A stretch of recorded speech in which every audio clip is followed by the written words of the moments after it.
Hello बच्चों, कैसे हैं आप सब। आप लोगों के री एग्ज़ाम स्टार्ट कुछ लोगों के हो भी गए होंगे और कुछ लोगों के लिए अभी जो सब्जेक्ट वाइज चलेंगे वो उनको देखना होगा। तो आज आपके लिए लेके आई हूँ एक क्वेश्चन जो कि आपके री एग्ज़ाम के लिए तो इम्पोर्टेंट है ही, और अगर जो बच्चे 9th पास होकर 10th में आए हैं उनके लिए भी ये क्वेश्चन जो है वो बहुत इम्पोर्टेंट है। तो आइए इसको एक बार देख लेते हैं। आज का आपका क्वेश्चन है, मनुष्य में लिंग निर्धारण को समझाइए, यह किस प्रकार होता है। तो हम सबसे पहले लिखेंगे लिंग निर्धारण और डैश लगा के आगे लिखेंगे लिंग निर्धारण वह प्रक्रिया है जिसमें या जिसके द्वारा यह निर्धारित होता है कि एक लिंगी जंतुओं में लैंगिक जनन के द्वारा उत्पन्न होने वाली संतान नर होगी या मादा होगी। इसका निर्धारण करना या यही निर्धारण करना क्या कहलाता है, लिंग निर्धारण कहलाता है।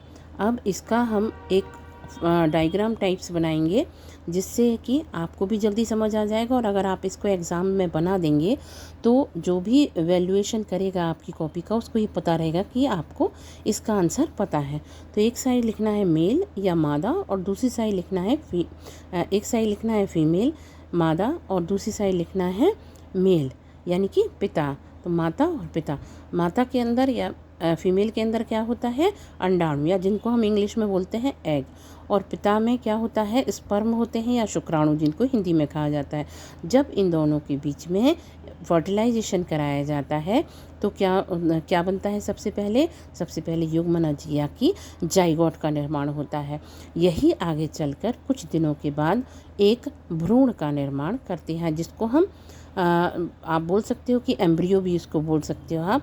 एक भ्रूण का निर्माण होता है जो आगे जाके एक बच्चे को या बेबी को जन्म देता है या संतान उत्पन्न करता है।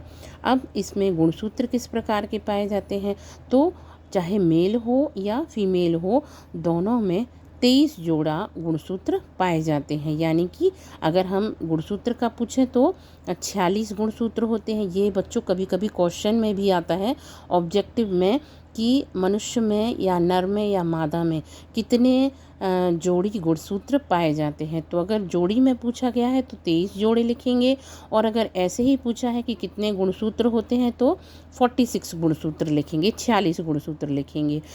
23 गुणसूत्रों में से या 23 जोड़ी गुणसूत्रों में से 22 जोड़ी जो मेल होती है, जो फीमेल होती है उसमें 22 जोड़ी XX क्रोमोसोम पाए जाते हैं। इसी प्रकार से जो मेल है उसमें भी 22 जोड़े XX दोनों में पाए जाएंगे। बस सिर्फ एक जोड़ी गुणसूत्र का अंतर रहता है जो कि होता है 23वां जोड़ा। ये जो 22 जोड़ी गुणसूत्र हैं ये पूरे फीमेल में कैसे पाए जाएंगे, का एक गुणसूत्र होंगे और मेल में भी होंगे, और इसके बाद जो 23वां जोड़ा होगा वो फीमेल में XX होगा, और जो मेल है या नर है या पिता है उसमें एक जोड़ी या 23वां जो गुणसूत्र की जोड़ी होगी वो कौन सी होगी, XY गुणसूत्र की जोड़ी होगी। इसको अगर आगे समझें तो इस प्रकार से होगा कि 23वां जोड़ा मेल का ये है, फीमेल का ये है और मेल का ये है, ये कहलाता है लिंग गुणसूत्र। ये भी एक क्वेश्चन आता है कि मेल में पाया जाने वाला 23वां जोड़ा या फिल इन द ब्लैंक्स में आता है या मैचिंग में आता है, तो आप इसको लिख सकते हैं कि ये 23वां जोड़ा लिंग गुणसूत्र होता है, या आप इसको XY भी लिख सकते हैं। अगर हम इसको और डायग्राम में समझें तो माता में 44 जोड़े यानी कि 22 जोड़े जो XX थे उनको अगर देखा जाए तो ये XX ही है, ये 23वां जोड़ा है किसका, माता का, और 22 जोड़े इसमें 44 यानी 22 जोड़े मीन्स 44 गुणसूत्र यहाँ हमने अलग कर लिए हैं। इसके बाद है आपका पिता में। तो पिता में आपको बता दूं कि इसमें भी 44 गुणसूत्र अलग कर दिए हैं प्लस 23वां जोड़ा कौन सा है इनका, X और Y। अब इन दोनों को सेपरेट करेंगे। सेपरेट मीन्स इनका जब इनके बीच फर्टिलाइजेशन होगा तो एक इसके बाद जो संतान उत्पन्न करने के लिए जो गुणसूत्र का क्रॉस कराया जाएगा उसकी प्रक्रिया को आपको बताना है। तो इसमें ये 22 गुणसूत्र से क्या हुआ, ये जोड़ी में है तो ये 44 हो जाएंगे प्लस XX। तो इनको हम सबसे पहले अलग अलग कर लेंगे और अलग अलग के साथ ही इनकी फिर हम क्रॉस कराएंगे। तो पहले X का इस सेम प्रोसीजर इसमें करते हैं और सेम प्रोसीजर इसमें करते हैं। जब देखिए आपको डायग्राम से भी समझ में आ रहा होगा कि क्या किया गया है। इसमें X को सेपरेट किया है और यहाँ भी दोनों जोड़ियों को अलग अलग कर दिया है, यहाँ पे भी इनको सेपरेट कर दिया है। अब इन दोनों के बीच में क्रॉस कराया जाएगा।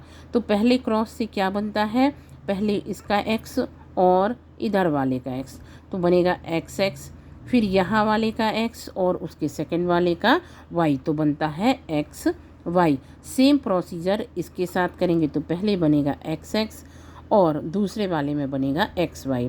जहाँ पर XY लिखा हुआ है इसका मतलब है कि वहाँ होने वाली संतान बेटा होगा या लड़का होगा, और जहाँ XX लिखा गया है वहाँ ये आपको समझना है कि XX अगर है तो होने वाली संतान लड़की होगी। तो आपको दिखाई दे रहा है कि यहाँ XX है, 2 XX हैं और 2 XY है। ये केवल आपको समझाने के लिए ही बताया जा रहा है, ऐसा मतलब आप ऐसा नहीं बोल सकते।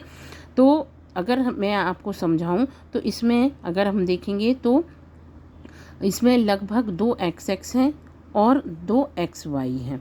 तो जो भी संतान होगी उसमें 50% लड़कियां होंगी और 50% लड़के होंगे।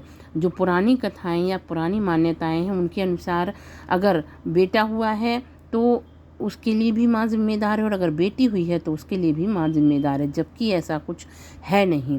ये किस पर डिपेंड करता है, ये XY गुणसूत्र पर डिपेंड करता है, जो कि किसके अंदर होता है आपको बताया है मैंने, जो कि मेल के अंदर पाया जाता है, फीमेल में वो नहीं होता है। तो अगर ये क्वेश्चन आता है आपको री एग्ज़ाम में या जो बच्चे 9th पास होके आए हैं उनके लिए, तो आप इसको ऐसे एक्सप्लेन करके बता सकते हैं और अपनी कॉपी पे, नोटबुक पे या बोर्ड एग्ज़ाम में जब आपको एक्सप्लेन करने के लिए आए तो आप इस प्रकार से इसको एक्सप्लेन कर सकते हैं। अगर आपको कोई इन क्वेश्चंस में कोई भी दिक्कत है या साइंस में कहीं भी कोई समस्या है तो आप मुझे कमेंट करके बता सकते हैं। मैं आपके जो भी आपको क्वेश्चन हैं या आंसर्स नहीं मिल रहे हैं तो मैं आपको नोट्स भी प्रोवाइड करा दूंगी। कुछ लोग मेरे इस चैनल से जुड़े हुए हैं और कुछ अभी अभी जुड़े हैं। जो लोग अभी अभी जुड़े हैं तो उनका मैं अपने चैनल पर बहुत स्वागत करती हूँ और दिल से धन्यवाद बोलती हूँ। बाकी अगर आपको ये चैनल अच्छा लगा है तो आप इसे लाइक करें, सब्सक्राइब करें और कमेंट में मुझे लिख के बताएं कि आपको इस चैनल के साथ आपका एक्सपीरियंस किस प्रकार का रहा। आज के लिए इतना ही। थैंक यू सो मच बच्चों, ऑल द बेस्ट।